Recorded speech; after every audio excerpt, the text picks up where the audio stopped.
Chapter 8. The Pulpit. I had not been seated very long ere a man of a certain venerable robustness entered. Immediately, as the storm pelted, door flew back upon admitting him, a quick regardful eyeing of him by all the congregation sufficiently attested that this fine old man was the chaplain. Yes, it was the famous Father Mapple, so called by the whalemen, among whom he was a very great favourite. He had been a sailor and a harpooner in his youth, but for many years past had dedicated his life to the ministry.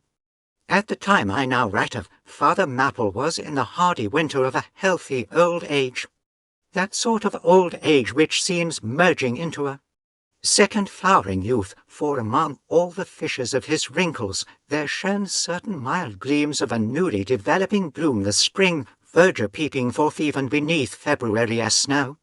No one having previously heard his history could for the first time behold Father Mapple without the utmost interest, because there were certain engrafted clerical peculiarities about him imputable to that adventurous maritime life he had led. When he entered I observed that he carried no umbrella, and certainly had not come in his carriage, for his tarpaulin had ran down with melting sleet, and his great pilot cloth jacket seemed almost to drag him to the floor with the weight of the water it had absorbed. However, hat and coat and overshoes were one by one removed and hung up in a little space in an adjacent corner. When, arrayed in a decent suit, he quietly approached the pulpit. Like most old-fashioned pulpits, it was a very lofty one, and since a regular stairs to such a height would, by its long angle with the floor, seriously contract the already small area of the chapel, the architect, it seemed, had acted upon the hint of Father Mapple and finished the pulpit without a stairs, substituting a perpendicular side ladder like those used in mounting a ship from a boat at sea.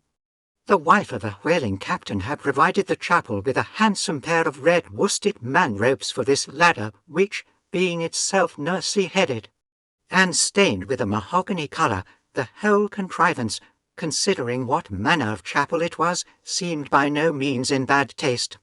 Halting for an instant at the foot of the ladder, and with both hands grasping the ornamental knobs of the man-ropes, Father Mapple cast a look upwards, and then with a truly sailor-like but still reverential dexterity, hand over hand, mounted the steps as if ascending the main top of his vessel. The perpendicular parts of this side ladder, as is usually the case with swinging ones, were of cloth-covered rope, only the rounds were of wood, so that at every step there was a joint. At my first glimpse of the pulpit, it had not escaped me that, however convenient for a ship, these joints in the present instance seemed necessary, for I was not prepared to see Father Mapple, after gaining the height, slowly turn round, and stooping over the pulpit, deliberately drag up the ladder step by step, till the whole was deposited within, leaving him impregnable in his little Quebec. I pondered some time, without fully comprehending the reason for this. Father Mapple enjoyed such a wide reputation for sincerity and sanctity that I could not suspect him of courting notoriety by any mere tricks of the stage. No, thought I, there must be some sober reason for this thing. Furthermore, it must symbolize something unseen.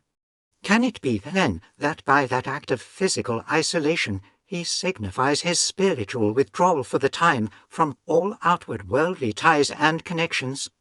Yes, for replenished with the meat and wine of the word, to the faithful man of God, this pulpit, I see, is a self-containing stronghold, a lofty Ehrenbreitstein, with a perennial well of water within the walls.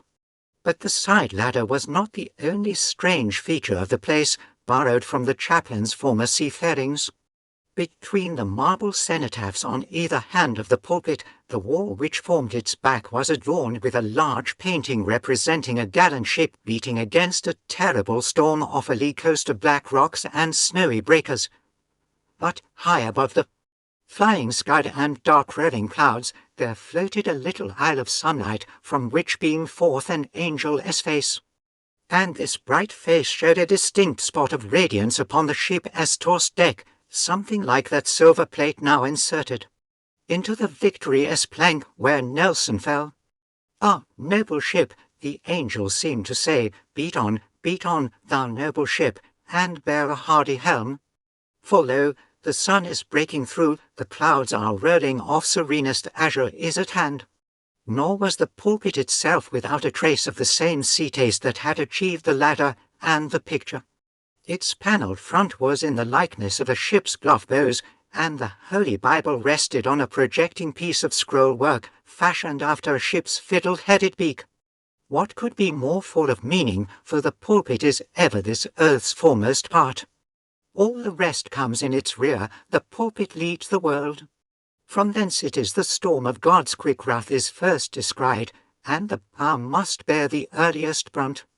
From thence it is the god of breezes fair or foul is first invoked for favourable winds. Yes, the world's a ship on its passage out, and not a voyage complete, and the pulpit is its prow.